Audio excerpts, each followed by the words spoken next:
jungle.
కనిపించి వచ్చాను.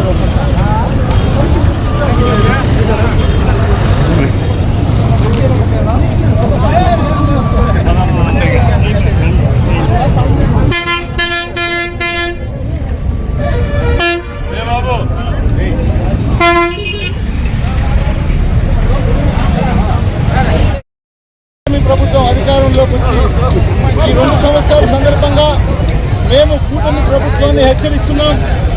మీరు ఏదైతే ఎన్నికల మేనిఫెస్టో విడుదల చేశారో వాటిని పూర్తి చేయాలన్నదే మా వైఎస్ఆర్ కాంగ్రెస్ పార్టీ నాయకుడు మాజీ ముఖ్యమంత్రి వర్యులు వైఎస్ జగన్మోహన్ రెడ్డి గారు పిలుపునివ్వటం. ఖచ్చితంగా ప్రతి ఎన్నికల్లో చంద్రబాబు నాయుడు గారు అనేక అబద్ధాలు చెప్పి అధికారంలోకి రావటం, అధికారంలోకి వచ్చిన తర్వాత ఏమీ చేయకపోగా నేను అన్నీ చేసేసానని మీడియా మాధ్యమాల్లో ఆయనకు ఇష్టానుసారం మాట్లాడటం మనం అందరూ కూడా చూస్తున్నాం. మేము ఒకటే ఈరోజు వైఎస్ఆర్ కాంగ్రెస్ పార్టీ తరఫున ఈ ఆంధ్ర రాష్ట్ర ప్రజలు బాగోగుల కోసం మేము ఒక్కటే తెలియజేస్తున్నాం. ఈరోజు కూడా ఈ నిరసన కార్యక్రమం ఇంత పెద్ద ఎత్తున ఎందుకు చేస్తున్నామంటే మీరు ఇచ్చినటువంటి హామీలు మళ్ళీ గుర్తు చేస్తూ మీకు ఈ నిరసన కార్యక్రమం మొదలుపెట్టాం. చంద్రబాబు నాయుడు గారిని మేము కోరుకునేది ఒక్కటే, దాదాపు ఈ 2 సంవత్సరాల్లో మీరు ఈ ఆంధ్ర రాష్ట్ర ప్రజలకు ఉన్నటువంటి బాకీని చెల్లించాల్సిందిగా అతి తొందరలో చెల్లించాల్సిందిగా మేము కోరుకుంటున్నాం. అదే కాకుండా అధికారంలోకి వచ్చినప్పటి నుంచి మీరు చూస్తే ఈ ఆంధ్ర రాష్ట్రంలో లాండ్ ఆర్డరే కొనుమరుగైపోయింది. ఎన్నో హత్యలు, ఎన్నో హత్యాయత్నాలు ఎక్కువ శాతం ఆంధ్ర రాష్ట్రంలోనే కనిపిస్తాము. అదే కాకుండా మీరందరూ గమనించాలి, మీడియా సోదరులు కూడా నేను కోరుకుంటూ ఉన్నా, ప్రజల్లో ఇంకొంచెం అవేర్నెస్ తెప్పించాలి మీరందరూ కూడా. ఎందుకంటే చంద్రబాబు నాయుడు గారు ఎన్నికలు పిలిచేటువంటి వాగ్దానాల్లో ఏ ఒక్కటి నెరవేర్చకపోగా ప్రతి గ్రామంలోన వాళ్ళ కార్యకర్తల చేత 4-5 బెల్ట్ షాపులు ఓపెన్ చేయించారు. ఆ బెల్ట్ షాపుల వల్ల నిరుపేద కుటుంబాలు ఈరోజు రోడ్డున పడేటువంటి పరిస్థితి మనం చూస్తున్నాం. ఇది నారా చంద్రబాబు నాయుడు గారు మీకు తగునాన్ని మేము అడుగుతూ ఉన్నాం. అదేవిధంగా విద్యాశాఖ మంత్రి వర్యులు లోకేష్ గారు మొన్న ఏం మాట్లాడారో మనమంతా చూసాం. డిఎస్సి దగా చూసాం. ఎవరైతే మెరిట్లో వచ్చారో వాళ్ళకి ఉద్యోగాలు ఇవ్వకుండా వాళ్ళ కార్యకర్తల కొడుకులకి, వాళ్ళ నాయకుల కొడుకులకి, వాళ్ళకి కావాల్సినటువంటి వారికి ఉద్యోగాలు ఇచ్చేటువంటి ఘనత ఈ కూటమి ప్రభుత్వానికి కూడా తెలియజేస్తా ఉన్నారు. అదేవిధంగా మీరు గమనిస్తే ఇప్పటికే ఈ 2 సంవత్సరాలకే ఈ ఆంధ్ర రాష్ట్రంలో ఎంతో మంది ముఖ్యమంత్రులు వచ్చి వెళ్ళారు. ఏ ముఖ్యమంత్రి కూడా ఇంత మోసమైనటువంటి పరిపాలన పరిపాలించలేదు, ఇంత దగాకోరు పరిపాలించలేదు. ఎందుకంటే మీరు చూస్తే ఎన్నికల సమయంలో చెప్పినటువంటి మాటలకు ఈరోజు రాష్ట్ర ఆర్థిక పరిస్థితికు ఎక్కడ పొందడం లేదు. ఆ రోజు ఎన్నికల ముందర నేను అనుభవజ్ఞుడిని, నేను సంపద సృష్టిస్తానని చెప్పి మాయ మాటలు చెప్పి ఒకే ఒక్క సంపద సృష్టించినటువంటి దాఖలాలు ఏమైనా ఉన్నాయా? ఆయన సంపద ఎలా సృష్టించాడో మీ అందరూ కూడా తెలుసుకోవాలి. అంటే మనం ఆర్థిక శాఖ మంత్రి దగ్గర, నిర్మలా సీతారామన్ దగ్గర లెక్కలు తీసుకుంటే హైయెస్ట్ అప్పు 2 సంవత్సరాల్లో చేసినటువంటి ముఖ్యమంత్రి ఎవరైనా ఉన్నారా అంటే అది ఒక చంద్రబాబు నాయుడు పేరే ఈ ప్రపంచవ్యాప్తంగా చెప్పుకునేటువంటి ఘనత చంద్రబాబు నాయుడు గారిని కూడా తెలియజేస్తా ఉన్నాం. ఎందుకంటే 2 సంవత్సరాలకి 3.5 లక్షల కోట్లు అంటే 3.5 లక్షల కోట్లు అంటే ఒక్కొక్క మనిషి మీద ఎంత భారం పడింది కూడా ఆలోచించుకోండి. అదేవిధంగా ఇప్పుడు అమరావతి పేరు మీద పెద్ద దోపిడీ జరుగుతూ ఉంది. ఎక్కడా లేనటువంటి, ప్రపంచ దేశాల్లో కూడా లేనటువంటి విధంగా కాంట్రాక్టుల చేతిలోకి డబ్బులు వెళ్ళి ఆ డబ్బులను వీళ్ళు మళ్లించుకుంటూ ఇష్టానుసారం రేట్లు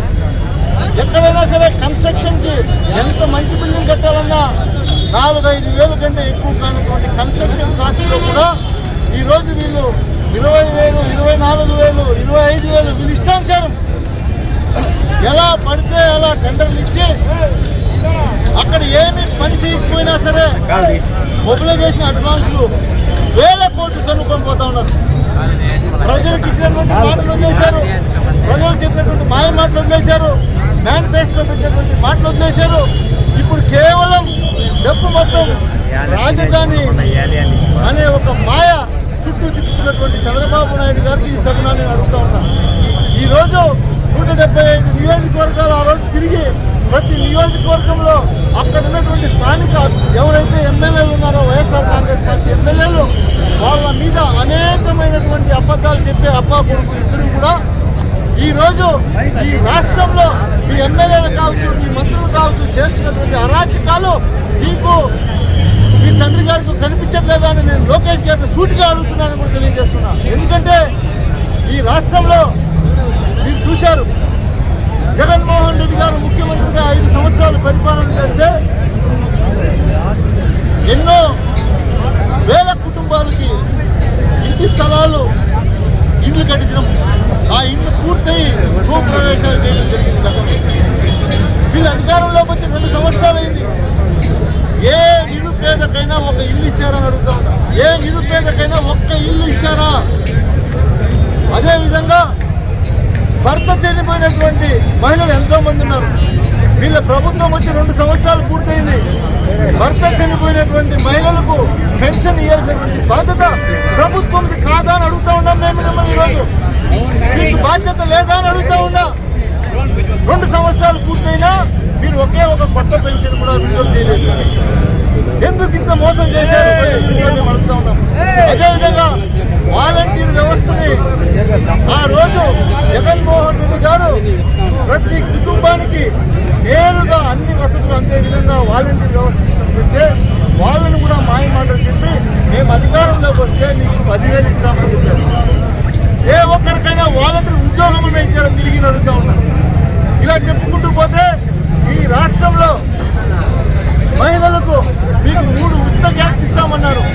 ఎక్కడిచ్చారో మీరే చూపించండి. ఏదో తూతూ మంత్రంగా మొదటి సంవత్సరం అలా తూతూ మంత్రంగా చెప్పారు. ఇప్పటికి అధికారంలోకి వచ్చి 2 సంవత్సరాలు పూర్తయింది. గుర్తుపెట్టుకోండి, తల్లికి వందనం అంటే జగన్మోహన్ రెడ్డి గారు ఏదైతే అమ్మ ఒడిని పేరు పెట్టారో దాని పేరు మార్చి తల్లికి వందనం అని పేరు పెట్టండి. ఆ తల్లికి వందనం అనే పేరు ప్రజల్లో కూడా ఇంకా ఎవరికి కూడా అర్థం కానటువంటి పరిస్థితి. ఈ రోజు కూడా గ్రామాల్లోకి వెళ్తే మాకు అమ్మఒడి పడలేదనే చెప్తున్నారు తప్ప ఎవరు తల్లికి వందనం అని చెప్పే ప్రసక్తే లేదని కూడా మీకు తెలియజేస్తా ఉన్నాం. మేము ఒకటి కోరుకుంటున్నాం. ఆ రోజు మీరు యువతకి ఇచ్చినటువంటి మాట కావచ్చు, వృద్ధులకు ఇచ్చినటువంటి మాట కావచ్చు, రైతులకు ఇచ్చినటువంటి మాట, మీరు ఆ రోజు రైతులకు అనేక మాయ మాట చెప్పారు. ఈ 2 సంవత్సరాల్లో ఏ ఒక్క పంటకైనా గిట్టుబాటు ధర ఇచ్చారా? మీరు గిట్టుబాటు ధర ఎక్కడైనా సరే, మామిడి కావచ్చు, చెరుకు కావచ్చు, ఏదైనా సరే, వరి కావచ్చు, ఏ పంటలకైనా సరే మీరు ఇప్పుడు ఉన్నటువంటి రైతుల కష్టాల గురించి మీరు ఏమైనా పట్టించుకుంటున్నారా?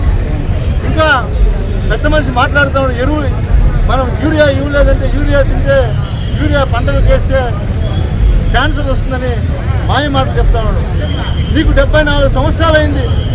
మీ ఊళ్ళో పుట్టి పెరిగినప్పుడు వరి పంటలు చేయటం నువ్వు చూడలేదా చంద్రబాబు నాయుడు గారు అడుగుతా ఉన్నా. ఈరోజు కొత్తగా వచ్చిందా క్యాన్సర్ అని అడుగుతా ఉన్నా. ఆ రోజుల్లో లేదా క్యాన్సర్ అంటే మీరు ఏ సభకి వెళ్ళినా వాళ్ళని గుర్తించాల్సింది ఒకటే, స్థానికంగా అక్కడ పోయి ఏదో ఒకటి ఊదర కొట్టి రావడం తప్ప. ఎందుకంటే అధికారం ఉంది. ఈరోజు అధికారులు అందరూ కూడా వాళ్ళ చుట్టూ ఉంటారు, వాళ్ళకు అండగా ఉంటారు. ఎక్కడ కూడా ఎవరు కూడా వాళ్ళని నిలదీయడానికి కూడా అవకాశం లేకుండా అక్కడ పోయి ఏదో ఒక 4 షోలాగా 4 మాటలు ఒక్కొక్కరు ఒక్కొక్క సబ్జెక్ట్ మీద మాట్లాడేసి వెళ్ళిపోవడం తప్పితే తప్ప మీరు గ్రౌండ్లో రియాలిటీ తెలుసుకుంటున్నారని అడుగుతా ఉన్నారు.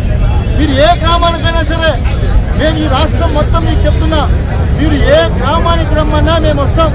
మేము చేసినటువంటి 5 సంవత్సరాల అభివృద్ధిలో 10% అభివృద్ధి మీరు చేశారు అని చెప్తే మీరు ఏం చెప్తే మేము వినడానికి సిద్ధంగా ఉన్నాం. ఏ గ్రామానికైనా సరే, ఇక్కడ అక్కడ అని చెప్పాం. మీరు ఏ గ్రామానికి రమ్మన్నా మేము రావడానికి సిద్ధంగా ఉన్నాం. జగన్మోహన్ రెడ్డి గారు ముఖ్యమంత్రిగా ఉన్నటువంటి అభివృద్ధిలో కేవలం ఈరోజు మీరు 10% ఎక్కడైనా చేసింటే మీరు ఏం చెప్తే నేను చేయడానికి సిద్ధంగా ఉన్నాం. అభివృద్ధి లేదు, ఇచ్చినటువంటి హామీలు గాలికి వదిలేశారు.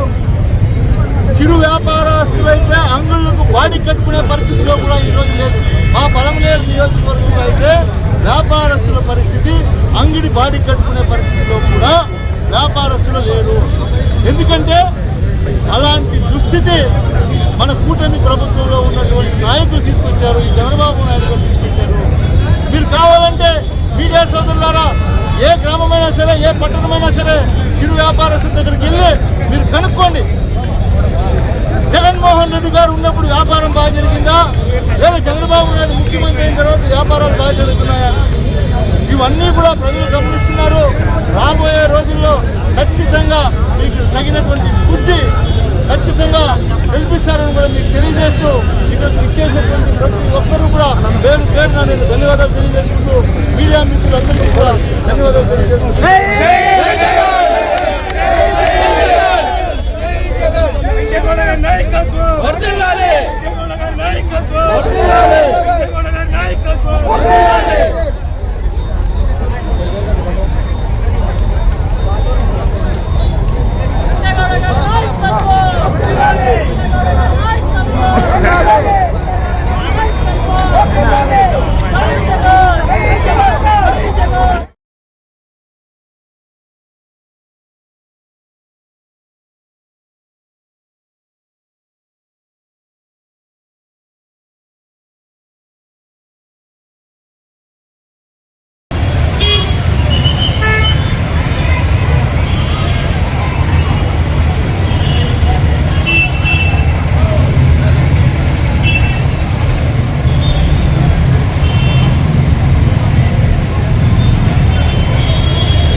నాకు కొంచెం వెనక్కుండా కొంచెం వెనక్కుండా